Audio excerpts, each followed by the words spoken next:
going back to your career now, Mm-hmm. you had COVID, left the band, left the relationship, and now you're doing solo stuff. And you also have a new band called Seven Sons. But before we get into that, you mentioned that you made a documentary. Oh yeah. I didn't get a chance to check it out yet No, because you just no, no. sent it to me, Yeah, but yeah. I'm No. excited to watch it later.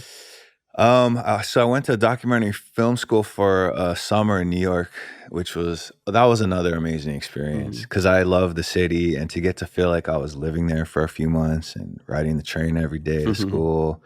And I've always been a fan of documentary films. So I was like, oh, if music isn't working, maybe I could do another creative endeavor that is really difficult and makes no money. So, so I was like, let me try this. So I went to doc film school, which was amazing, and then I came back home for some shows and met a mutual friend, Stant, and she was telling me like, oh, my older brother is like my hero, and he like saved me from our abusive father, and every good quality of myself I attribute to something I learned from him.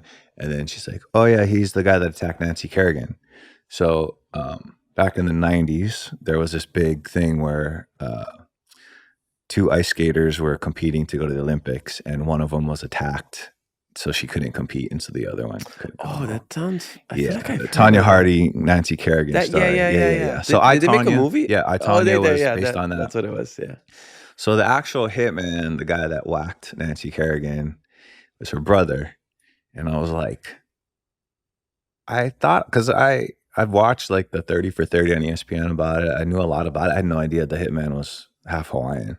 That's crazy. Yeah. And then I had never heard this other side. Like, if you know anything about Shane Stant or about the thing, you just think, oh, it was like this thug that came in. And to hear like he was someone's hero. So I was like, well, if you ever want to tell your guys' story, like I'd love to make it. And then like maybe a year later, she was like, I talked to my brother and he trusts me and I trust you, and we want to tell our story. And so, and in the process of like talking about the shooting, she was like, you know, I've never asked my brother about the attack before because I really didn't want to know that he was capable of doing something so violent. And I wanted to keep him on this pedestal. But now I realize that there's a closeness that you can't achieve without loving the entire person, you know, their shadow as well. So she's like, so I was like, okay, can you not talk to him about it until we have cameras rolling? So it was a 5-year project. It took forever. It was probably the hardest thing I've ever done. And their story is really beautiful and lovely.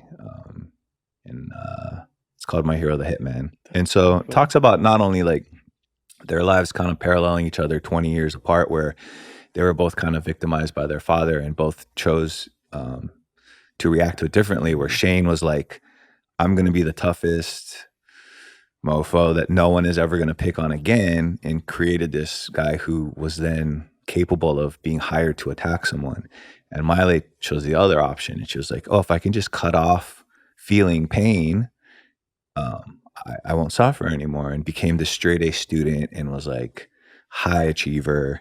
And both of them at one point made a change to realize like, oh, I don't have to be the product of my upbringing. Who am I really? And so it's really beautiful how their stories kind of align like that. And then we tell the story about the attack as well, because people want to hear about that. And then they sit down and for the first time have a heart-to-heart about the abuse that they both went through. She asked him about the attack. And another big component is about forgiveness and how he was able to forgive his dad for all the things that he'd been through, even though his father never asked for it. Yeah. That's beautiful. Yeah. Wow. It reminded me of the one video I saw where somebody talks about the hero and the villain have the same origin story. Yeah. It's just how people react and what they choose to do with their upbringing. Yeah. And I think like we're all more than one thing. Like one of my heroes is Brian Stevenson, who founded the Equal Justice Initiative, and his like famous quote is like, each of us is more than the worst thing we've ever done. So that was kind of like the guiding idea behind the movie. And like, we've all been victims, villains, and heroes to different people throughout our lives. Mhm. And just because he did this terrible thing, not to excuse it, to someone else, he really had a wonderful impact on their life. So That's awesome. Where can we find the documentary? Apple TV, Amazon Prime, yeah, most of those Oh, wow, digital you got platforms. distribution. Yeah, I got That's distribution. awesome. Yeah, yeah. That Congrats. was a whole. We premiered at the Hawaii Film Festival and a few years ago. But yeah, it was my first self-funded film. It took 5 years. I edited it. It took me like, Oh, you did all the editing? I thought I would be editing it for the rest of my life. It took so long. That's great. Just hire Jordan next time. Oh, please. I didn't have any money. But yeah, and it's not a narrative film, so you could cut it like a million different ways. Yeah. So yeah. And it's imperfect. It was a low budget, but I really just wanted to honor their story and try and tell it. So Cool. not a lot of people have seen it, but a lot like my music, it was made with heart, and hopefully a couple people can be impacted positively. Yeah. If you know, you know. If you know, you know. Okay. Do you have plans to do more? People always Work in ask me film? that, and I'm like, I think I'm still traumatized by this one, but Hey, money always helps. So if you got a budget, That's you can right. hire people Yes, to do all of it, yes, then maybe it yes, takes yes. a lot of stress off of it. Absolutely. No, I would love to. Kind of like with this project, I was just like open into the universe. Like, I don't know what I want to do with this, but if something comes to me, and that kind of came to me, definitely would do things differently. And yes, having a budget outside of my own Yeah. pocket would be very helpful. But someday, yeah, someday. Okay, Yeah. cool. Looking forward to it.